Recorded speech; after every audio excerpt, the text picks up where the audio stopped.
মৌত যেমন মানুষকে খোঁজে, রিজিক তেমন মানুষকে খোঁজে। আমাদের কাউন্সিলর সাহেবের বাসায় বা তার আত্মীয়র বাসায় আজকে আমার রিজিক লেখা ছিল বলেই এখানে এসেছে, না হলে আসতে পারতাম না। তো তাকদীর লেখা হয়ে গেছে, এটাকে বলে তাকদীর। এখানে একটা কথা বলি, কিছু মানুষ আছে যারা বলে যে তাকদীর বলতে কিচ্ছু নাই। এদেরকে কি বলা হয় জানেন? এদের আরবি নাম হচ্ছে কাদারিয়া। কি নাম? ভাগ্য বিশ্বাস করে না যারা, কাদারিয়া। তাদের মতে মানুষ নিজেই তার কর্মের নিয়ন্ত্রণ, মানুষ যা করবে মানুষ তাই পাবে। কোরআন থেকে তারা দলিলও দিয়ে থাকে, ওয়ালাইসা লিল ইনসান ইল্লা মা সাআ, মানুষ চেষ্টার বাইরে কিছু পাবে না, এরকম দলিল দিয়ে থাকে। নবী সাল্লাল্লাহু আলাইহি ওয়াসাল্লাম বলেছেন, যারা তাকদীরে বিশ্বাস করে না তারা অসুস্থ হলে দেখতে যাবে না, এবং তারা ইন্তেকাল করলে জানাজায় শরীক হবে না। আরেক শ্রেণী আছে তাকদীরকে টোটালি অন্ধের মতো বিশ্বাস করে, কর্মের স্বাধীনতায় বিশ্বাস করে না। তারা মনে করে যে ভাগ্যে যা লেখা আছে চূড়ান্ত এটাই হবে, আমার কাজের কোনো স্বাধীনতা নাই। এটা আরেকটা চরমপন্থী আকীদা। এদেরকে বলা হয় জাবারিয়া। কি বলা হয়? জাবারিয়া। তাদের দলিল ইন্নাল্লাহা আলা কুল্লি শাইইন কাদির, আল্লাহ পাক সমস্ত বিষয়ের উপর কর্তৃত্বশীল। দেখেন এই বইটাকে যারা নবী সাল্লাল্লাহু আলাইহি ওয়াসাল্লাম এবং সাহাবায়ে কেরামের আন্ডারস্ট্যান্ডিং অনুযায়ী বুঝেছে, তারা ইনশাআল্লাহ পরকালে নাজাত পেয়ে যাবে। নিজেদের মতো করে যারা এই বইটাকে বুঝতে গেছে, তারা কোরআন পড়েও বিভ্রান্ত হয়ে গেছে।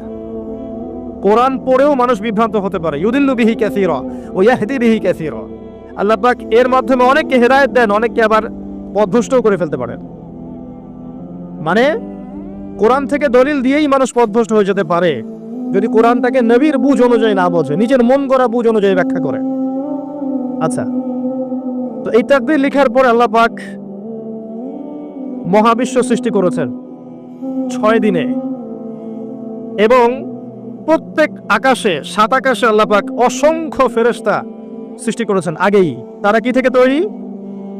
নূর থেকে তৈরি। মনে রাখবেন, তারা নূর থেকে তৈরি। তার মানে আমরা বুঝতে পারছি যে মহাকালে এমন সময় চলে গেছে যখন মানুষের কোনো অস্তিত্ব ছিল না। ঠিক আছে? কথা ঠিক? আচ্ছা, এই কথা আল্লাহ পাক সূরা দাহরের মধ্যে বলেছেন, হাল আতা আলাল ইনসান হিনুম মিনাদ দাহর লাম ইয়াকুন শাইআম মাযকুরা। মানুষের উপরে এমন সময় অতিবাহিত হয়েছে যে মানুষ কোনো আলোচ্য বিষয়ই ছিল না এই মহাবিশ্বে। এই কথাটা আমি আপনাকে বলতে চাচ্ছি এতগুলো বড় ভূমিকা করে। মানুষ এখন পৃথিবীতে যা করছে, রক্তপাত ঘটাচ্ছে, ফাসাদ সৃষ্টি করছে, আল্লাহ দ্রোহী আচরণ করছে, আল্লাহকে অবজ্ঞা করছে, রাসূলকে অমান্য করছে, নামাজ পড়ছে না, যাকাত দিচ্ছে না, যা ইচ্ছা তাই করছে, স্বৈরাচারী আচরণ করছে, ঘুষ খাচ্ছে, সুদ খাচ্ছে, জেনা করছে, ব্যভিচার করছে, অন্যের সম্পদ আত্মসাৎ করছে, হত্যা করছে, রাহাজানি করছে, চুরি করছে, ডাকাতি করছে। এগুলো মানুষ করছে না? মানুষের আচরণ দেখে মনে হচ্ছে পৃথিবীতে মানুষই সব, আর কিচ্ছু নাই। কিন্তু আল্লাহ পাক কোরআনে বলছেন, এমন সময় চলে গেছে তোমাদের উপরে তোমরা কোনো আলোচ্য বিষয়ই ছিলে না। নিজের অবস্থান কত ক্ষুদ্র বুঝতে পারছেন? এই মহাবিশ্বে আমাদের অবস্থান কত ক্ষুদ্র। এই বিশাল মহাবিশ্বের ছোট্ট একটা গ্রহে, ছোট্ট একটা জায়গায় আমরা বাস করছি। আর সেই মানুষের অহংকার, উদ্ধত আচরণ দেখলে মনে হয় যে মানুষই সব, এর বাইরে কিছু নাই। আল্লাহ পাক এই মানুষদের সম্পর্কে কি বলেছেন শোনেন। আল্লাহ পাক সূরাতুল আরাফের 189 নম্বর আয়াতে বলেছেন, 179 নম্বর আয়াতে বলেছেন, ওয়ালাকাদ যারানা লিজাহান্নামা কাসীরাম মিনাল জিন্নি ওয়াল ইনস। আমি প্রচুর জিন আর মানুষকে দিয়ে জাহান্নামকে পূর্ণ করব। লাহুম কুলুবুন লা ইয়াফকাহুনা বিহা, যাদের হৃদয় ছিল উপলব্ধি করত না। ওয়া লাহুম আযানুন লা ইয়াসমাউনা বিহা, যাদের কান ছিল শুনতো না। ওয়া লাহুম আ'য়ুনুন লা ইউবসিরুনা বিহা, যাদের চোখ ছিল দেখতো না।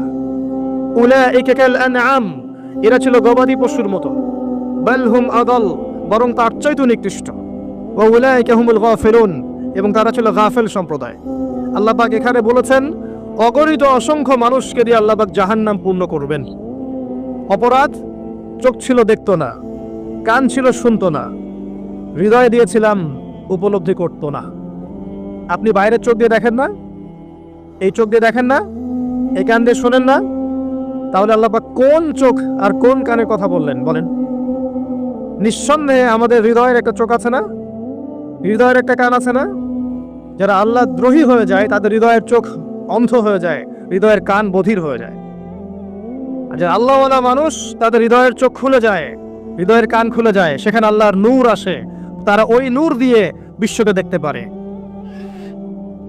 আল্লাহ পাক এরপরে গিয়ে আদম আলাইহিস সালামকে সৃষ্টি করেছেন কি হিসেবে? খলিফা হিসেবে। কি হিসেবে? খলিফা কাকে বলে? যিনি কাপড় সেলাই করেন, তাই? বিসমিল্লাহ। আল্লাহ রাব্বুল আলামিন বলেছেন ওয়াইজ ক্বালা রাব্বুকা লিল মালায়েকা ইন্নী জাইলুন ফিল আরদি খলিফা। স্মরণ করো নবী সেই সময়ের কথা যখন আমি তোমার রব ফেরেশতাদেরকে বলেছিলেন যে নিশ্চয়ই আমি পৃথিবীতে খলিফা পাঠাতে চাই। এই খলিফা শব্দের ব্যাখ্যা কি? প্রতিনিধি। আল্লাহ পাক কোরআনের মধ্যে, এই বইয়ের মধ্যে আদম আলাইহিস সালাম বাদ দিয়ে আরো একজন নবীকে খলিফা বলেছেন। তিনি কে? মাশাআল্লাহ, জি, দাউদ আলাইহিস সালাম। দাউদ আলাইহিস সালামকে আল্লাহ পাক খলিফা বলেছেন। এবার শোনেন, আল্লাহ পাক বলেছেন সূরা সাদের মধ্যে, ইয়া দাউদ, হে দাউদ, ইন্না জাআলনাকা খলিফাতান ফিল আরদ, আমরা তোমাকে বা আমি তোমাকে পৃথিবীতে খলিফা করেছি। এবার শোনেন খলিফার কাজ কি। তোমাকে খলিফা করেছি, তারপর আয়াত আছে ফাহকুম বাইনান নাস বিল হক। তোমার ফাংশন হচ্ছে তুমি মানুষের মাঝে ন্যায় বিচার করবে, হকের মধ্য দিয়ে বিচার ফয়সালা করবে। এটা একটা খলিফার দায়িত্ব। আল্লাহর খলিফা যে, তার দায়িত্ব হচ্ছে ন্যায়ের মানদণ্ডে মানুষের মাঝে বিচার ফয়সালা করবে। ওয়ালা তাত্তাবিউল হাওয়া, নিজের মন গড়া মতবাদের অনুসরণ করবে না, নিজের মন গড়া প্রবৃত্তির অনুসরণ করবে না। নিশ্চয়ই যারা নিজের মন গড়া প্রবৃত্তির অনুসরণ করে তারা আল্লাহর সরল পথ থেকে বিচ্যুত হয়ে যায়। আয়াতগুলো পড়ে দেখবেন। এখানে আমরা খলিফার ফাংশন বুঝতে পারলাম। খলিফার ফাংশন কি? হকের মানদণ্ডে মানুষের মাঝখানে বিচার ফয়সালা করবেন। এখন হকটা কি? হকটা কি আমার মস্তিষ্ক প্রসূত কোনো দর্শন, আমার মস্তিষ্ক প্রসূত কোনো তত্ত্ব, কোনো থিওরি? এগুলো কি হকের মানদণ্ড? মানুষের মস্তিষ্ক প্রসূত জ্ঞানই কি সত্য মিথ্যার চূড়ান্ত মানদণ্ড? যদি তাই হয় তাহলে ওই যে পশ্চিমারা বলছে একটা ছেলে একটা ছেলেকে বিয়ে করতে পারবে, এবং আপনারা জানেন এই ধরনের মানুষ কিন্তু আমাদের দেশেও আছে, আছে না? কওমে লূত সমকামী। তো মানুষের মস্তিষ্ক যদি সত্য মিথ্যার চূড়ান্ত মানদণ্ড হয়, এদেরকে আপনি কি বলবেন? ওরা বলছে এটা বাক স্বাধীনতা, একটা ছেলে একটা ছেলেকে বিয়ে করতেই পারে, মত প্রকাশের স্বাধীনতা। এক পর্যায়ে তারা ডিকশনারিতে লিখেছিল যে এটা হচ্ছে একটা অসুস্থতা। চেক করে দেখবেন, গুগল চেক করে দেখবেন, হোমোসেক্সুয়ালিটি লিখে চেক করে দেখবেন যে এক পর্যায়ে তারা বলতো এটা হচ্ছে অসুস্থতা, মানুষের মানসিক অসুস্থতা। এখন তারা বলছে এটা বাক স্বাধীনতা। এই যে মানুষের মস্তিষ্ক প্রসূত জ্ঞান, এটা কি সত্য মিথ্যা চূড়ান্ত মানদণ্ড হলো? এক শ্রেণীর লোক বলছে যে মদ খাওয়া যায়, মদ খেলে কাজে আগ্রহ জন্মায়। এক শ্রেণীর লোক বলছে রিবা বা সুদ খেলে কি সমস্যা, ইন্নামাল বাইউ মিসলু রিবা, রিবা সুদ যেমন ব্যবসাও তেমন। এক শ্রেণীর মহিলা আছে, দেখবেন যে জিন্স পরে এবং গেঞ্জি পরে ঘুরে বেড়াচ্ছে, তারা বলছে আমরা পুরুষের সাথে কাঁধে কাঁধ মিলে চলছে। তো এই যে সমস্যাগুলো হচ্ছে, এই প্রবলেমগুলো মানুষের মস্তিষ্ক প্রসূত জ্ঞানকে সর্বোচ্চ প্রাধান্য দেওয়ার কারণে হচ্ছে। তাহলে আপনি সত্য মিথ্যার মানদণ্ড কোথায় খুঁজবেন? এখানে আসেন। আল্লাহ পাক এই কোরআনের মধ্যে সূরা কাহফ, নাম জানে তো? সূরা কাহফ নামে একটা সূরা আছে না? এই সূরা কি থেকে বাঁচাবে? মাশাআল্লাহ, এই সূরাই আপনাকে দাজ্জাল থেকে বাঁচাবে। এই সূরার মধ্যে এমন কিছু আছে যা বুঝলে আপনি দাজ্জালকে চিনতে পারবেন এবং বাঁচতে পারবেন ইনশাআল্লাহ। এই সূরা কাহফের মধ্যে 29 নম্বর আয়াতে আল্লাহ পাক বলেছেন ওয়াকুলিল হাক্কু মির রাব্বিকুম। খুব ভালো করে শুনেন, ওয়াকুলিল হাক্কু মির রাব্বিকুম, সত্য ন্যায় বা ন্যায় অন্যায়ের মানদণ্ড তোমার রবের পক্ষ থেকে নাজিল হয়। ফামান শাআ ফালইউমিন ওয়া তাকবাহু, ইচ্ছা হলে অকৃতজ্ঞ হও। আল্লাহ পাক পরকালে দেখে নেবেন। ইন্না আ'তাদনা লিযালিমিনা নারা, আমি জালেমদের জন্য আগুন প্রস্তুত করে রেখেছি। এই সূরার 29 নম্বর আয়াতে আল্লাহ পাক বলছেন যে হক সেটাই যেটা আপনার রবের পক্ষ থেকে নাজিল হয়। এখন বলেন, আপনার রবের পক্ষ থেকে কি নাজিল হয়েছে? যখন তাওরাত নাজিল হয়েছিল নবী মুসা আলাইহিস সালামের কাছে, ওই তাওরাতই ছিল তখন সত্য মিথ্যার একমাত্র মানদণ্ড। যারা ওই তাওরাতের প্রতি ঈমান এনেছিল তারা মুসলিম ছিল, যারা ঈমান আনে নাই কাফের হয়ে গেছে। এরপর যখন জাবুর এসেছে, ওই জাবুরই ছিল সত্য মিথ্যার একমাত্র মানদণ্ড। তারপর যখন ইনজিল এসেছে, ইনজিলই ছিল সত্য মিথ্যার কি একমাত্র মানদণ্ড। এখন আপনার কাছে কি আছে? এবং এর ব্যাখ্যায় হাদিস আছে না, তারাকতু ফিকুম আমরাইন, রেখে গেলাম দুইটা বস্তু, লাম তাদিল্লু মা তামাসসাকতুম বিহিমা, তোমরা কোশ্চিন কেন পথভ্রষ্ট হবে না যতদিন পর্যন্ত এই দুটাকে আঁকড়ে ধরে থাকবে। একটা আল্লাহর কিতাব, একটা কি তার নবীর সুন্নাহ। আপনার কাছে এই দুটো আছে, কিয়ামত পর্যন্ত আর কোনো কিতাব আসবে, আর কোনো নবী আসবে? কিয়ামত পর্যন্ত কি আল্লাহ পাক আবার কোনো শরীয়ত পাঠাবেন, নাকি এগুলো উঠিয়ে নেবেন, না এগুলো কিয়ামত পর্যন্ত থাকবে? কোনটা? আর এই কোরআন, এই হাদিস, এই ইসলাম, এটা কি নির্দিষ্ট একটা গোত্রের জন্য, একটা রাষ্ট্রের জন্য, একটা সম্প্রদায়ের জন্য, না সারা বিশ্বের সকল মানুষের জন্য? তার মানে আমরা বুঝতে পারলাম ইসলাম, কোরআন এবং হাদিস এগুলো কিয়ামত পর্যন্ত থাকবেই, এবং এটা নির্দিষ্ট কোনো ভাষা, রক্ত, রং, বর্ণ, গোত্র, দেশের জন্য সীমাবদ্ধ নয়। এটা সারা বিশ্বের সকল মানুষের জন্য প্রযোজ্য, এবং কিয়ামত পর্যন্ত সত্য মিথ্যা, ন্যায় অন্যায়ের অন্য কোনো মানদণ্ড আছে? এটা কি বিশ্বাস করেন? আচ্ছা, এবার বলেন, প্রচলিত কোনো বিষয় যদি কোরআন এবং সুন্নাহর সাথে মিলে যায়, আপনি কি নিবেন? কথা বুঝতে পারেন নাই? প্রচলিত অনেক কিছু চলছে এই বিশ্বে, এগুলো যদি কোরআন সুন্নাহর সাথে মেলে, আপনি কি নিবেন না? আর এই বিশ্বে যা কিছু চলছে এর প্রত্যেকটা বিষয় যদি কোরআন সুন্নাহর সাথে না মেলে, আপনি কি নিবেন? কথা কি বুঝতে পারছেন? কথা তো বললেন নিব না, সত্যি কি তাই? পারবেন? যা চলছে সমাজে, বিশ্বে, এর প্রতিটা বিষয়ও যদি কোরআন সুন্নাহর সাথে না মেলে, আপনি কি করবেন? আপনি কোনটা মানবেন? কোরআন এবং হাদিস মানবেন, নাকি চলমান দর্শনগুলোর সাথে আপোষ করবেন? এখানেই পার্থক্য। এই বিষয়টা কেউ স্বীকার করে আত্মসমর্পণ করে মুসলিম হয়ে গেছে, কেউ অস্বীকার করে কাফের হয়ে গেছে, কেউ বা মনে অস্বীকার করেছে, মুখে মুখে বিশ্বাস করেছে, এই কাজ করে মুনাফিক হয়ে গেছে। কথা বুঝতে পারেন? আচ্ছা, এবার আসেন, এবার আল্লাহ পাক আদম আলাইহিস সালামকে সৃষ্টি করলেন। আপনারা এই কথাটা মনে রাখেন কিন্তু, যে ওয়াদা করেছেন কোরআন এবং সুন্নাহর সাথে যা মিলবে নিবেন, যা মিলবে না নিবেন না। আচ্ছা, সুদভিত্তিক অর্থনৈতিক সিস্টেম কোরআন সুন্নাহর সাথে মেলে, তাই না ভাই? নিবেন? নিবেন না। আচ্ছা, ফেমিনিস্ট রেভলিউশন, নারীদের অশ্লীলভাবে চলাফেরা করা, কোরআন সুন্নাহর সাথে মেলে? আচ্ছা, মাদক দ্রব্যের ব্যাপক সয়লাব, কোরআন সুন্নাহর সাথে মেলে?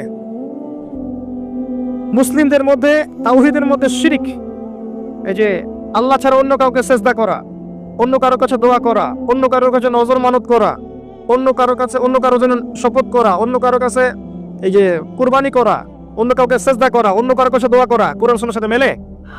দিবেন? নবী সাল্লাল্লাহু আলাইহি ওয়াসাল্লামের সুন্নত, এর মধ্যে যত বেদাত ঢুকেছে, কোরআন সুন্নাহর সাথে মেলে? নিবেন আপনি? আচ্ছা, ওই যে প্রথমে যে এডুকেশনাল শিক্ষার কথা বললাম, জ্ঞানতাত্ত্বিক মানদণ্ড, আমরা গায়েবে বিশ্বাস করি, তারা গায়েবে বিশ্বাস করে না, ওইটা কি কোরআন সুন্নাহর সাথে মিলবে? আপনি নিবেন? আচ্ছা, আমাদের সংস্কৃতির নামে যে বেহায়াপনাগুলো চলছে, আপনি পশ্চিমা সংস্কৃতি অনুসরণ করছেন, তাদের দিবস পালন করছেন, কৃষ্টি কালচার ফলো করছেন, তাদেরকে আইডল রূপে গ্রহণ করেছেন, এগুলো মিলছে কোরআন সুন্নাহর সাথে? নিবেন? আচ্ছা, যুবকরা এখন মাদক খাচ্ছে, মাদকের ব্যাপক সয়লাভ, এগুলো কোরআন সুন্নাহর সাথে মিলছে? আপনি কি নিবেন? যুব সমাজ এখন পর্নোগ্রাফিতে আসক্ত, তাদের রাত পর্নোগ্রাফি না দেখলে কাটে না, এগুলো কোরআন সুন্নাহর সাথে মেলে? নিবেন আপনি? আপনার গার্লফ্রেন্ড আপনার কাছে মাসে 3, 4, 5 হাজার টাকা খরচ করায়, এটা কোরআন সুন্নাহর সাথে মেলে? নিবেন আপনি? জিনা আপনি করতে পারবেন চাইলেই, জিনা চাইলেই করতে পারবেন, পতিতালয়ে উন্মুক্ত, আপনি কি যাবেন? কোরআন সুন্নাহর সাথে মিলবে? ওয়াদা করেছেন আল্লাহর কাছে যে আল্লাহ কোরআন এবং সুন্নাহর সাথে যা মেলে আমি সেগুলো নিব, যেগুলো মেলে না সেগুলো নিব না। এখন যদি কোরআন সুন্নাহ ফলো করার পরে আমি আপনাকে বলি যে আপনি একজন মৌলবাদী মানুষ, আপনি কি করবেন?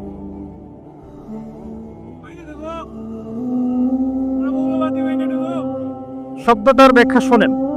কোনো একটা বিষয়ের মৌলিক বিষয়গুলো যারা মেনে চলে তাদেরকে ফান্ডামেন্টালিস্ট বলা হয়। একটা আদর্শ, একটা দর্শনের, একটা ধর্মের মৌলিক বিষয়গুলো যারা মেনে চলে তাদেরকে ফান্ডামেন্টালিস্ট বলা হয়। একটা ধর্মের মৌলিক বিষয়গুলো, নামাজ, রোজা, হজ, যাকাত, এগুলো যদি না মানে কেউ, সে কি মুসলিম হতে পারবে? এই শব্দটা খারাপ? কখনো খারাপ না। শব্দটা তো ভালো শব্দ। অবশ্যই আপনাকে এটা হতেই হবে, না হলে তো আপনি মুসলিম হতে পারছেন না। হ্যাঁ, একটা বিষয় খারাপ, সেটা কি? জোর করে নিজের আদর্শ অন্যের উপর চাপিয়ে দেয়া। এটা খারাপ না? ইসলাম কি কখনো জোর করে অন্য কারো উপর আদর্শ চাপিয়ে দিয়েছে? এই যে পৃথিবীতে, এবার দেখেন, আসেন বিশ্বের দিকে, এই যে পৃথিবীর বিভিন্ন দেশে পাখির মতো মুসলিমদেরকে হত্যা করা হয়েছে এবং হচ্ছে। যারা হত্যা করছে তাদের এগেনস্টে কি ইসলাম, মুসলিমরা জোর করে ইসলাম চাপিয়ে দেওয়ার চেষ্টা করেছে? ইরাকের দিকে তাকান, ইরানের দিকে তাকান, ইয়েমেনের দিকে তাকান, প্যালেস্টাইনে তাকান, আফগানিস্তান, এই যে আপনার কাশ্মীর, এই যে আপনার এটা কি বলে, মিয়ানমার, উইঘুর, প্রত্যেকটা কন্টিনেন্টে তাকান। যাদেরকে মেরে ফেলা হচ্ছে এরা কি অমুসলিম না বেশিরভাগই মুসলিম? মুসলিম মারা আছে, মুসলিম বোনরা আছে, আমাদের ভাইরা আছে এবং ছোট ছোট বাচ্চারা আছে। এরা কি জোর করে ইসলাম চাপিয়ে দেওয়ার চেষ্টা করেছে? ইসলামের পুরো ইতিহাস পড়ে দেখেন, একদম আবু বকর সিদ্দিক রাদিয়াল্লাহু আনহুর যুগ থেকে ওমর, ওসমান, আলী রাদিয়াল্লাহু আনহুম, উমাইয়া খেলাফত, আব্বাসীয় খেলাফত, ফাতেমি খেলাফত, কর্ডোভার ইসলামী খেলাফত, এই যে মামলুক শাসন, মিশরের ফাতেমি খেলাফত, উসমানীয় খেলাফত, মুঘল, এই যে আফগান, প্রত্যেকটা কন্টিনেন্টের হিস্ট্রি পড়ে দেখেন, কেউ কি জোর করে ইসলাম চাপিয়ে দেওয়ার চেষ্টা করেছিল? ইসলাম কি তরবারির মাধ্যমে ছড়িয়েছে? কখনো না। ইসলামের সৌন্দর্য দেখে অনেক অমুসলিম ইসলাম কবুল করেছে, করে নাই? কিন্তু একটা রাষ্ট্র, মনে করেন বাংলাদেশ, এর সার্বভৌমত্বের দিকে যদি কেউ চোখ দেয়, বাঙালিকে চুপ করে বসে থাকবে কখনো? ঠিক সেভাবেই মদিনা রাষ্ট্রের সার্বভৌমত্বের দিকে যখন চোখ দিয়েছিল, রাসূল সাল্লাল্লাহু আলাইহি ওয়াসাল্লামকে বদরের যুদ্ধ করতে হয়নি? উহুদের যুদ্ধ করতে হয়েছে, খাইবারে যেতে হয়েছে, হুনাইনে যেতে হয়েছে। এটা একটা রাষ্ট্রের প্রতিরক্ষামূলক ব্যবস্থা। ওইটাকে যদি পশ্চিমারা এখন কালারিং করে দেখায় যে এর কারণে মুসলিমরা সন্ত্রাসী, ঠিক আছে কথাটা কি? কোশ্চিন কেন ঠিক নাই। বরং তারা বিগত 100 বছরে এই বিশ্বে কোটি কোটি মানুষকে বোম মেরে হত্যা করেছে। কই ওদেরকে তো আমরা এই কথাগুলো বলতে পারি না? তো ইসলাম কখনো কারোর উপর জোর করে চাপিয়ে দেওয়া হয়নি। আল্লাহ পাক নিষেধ করেছেন, লা ইকরাহা ফিদ্দিন, দ্বীনের মধ্যে কোনো বাড়াবাড়ি আছে? কদ তাবায়্যানা রুশদু মিনাল গাই, সত্য মিথ্যা আলাদা হয়ে গেছে, আলাদা হয়ে যায়নি। যার ইচ্ছা হয় সে ইসলাম কবুল করে হেদায়েতের পথে আসবে, যার ইচ্ছা হয় না সে অবস্থায় মৃত্যুবরণ করবে। আল্লাহ পাকের কিছু আসে যায়?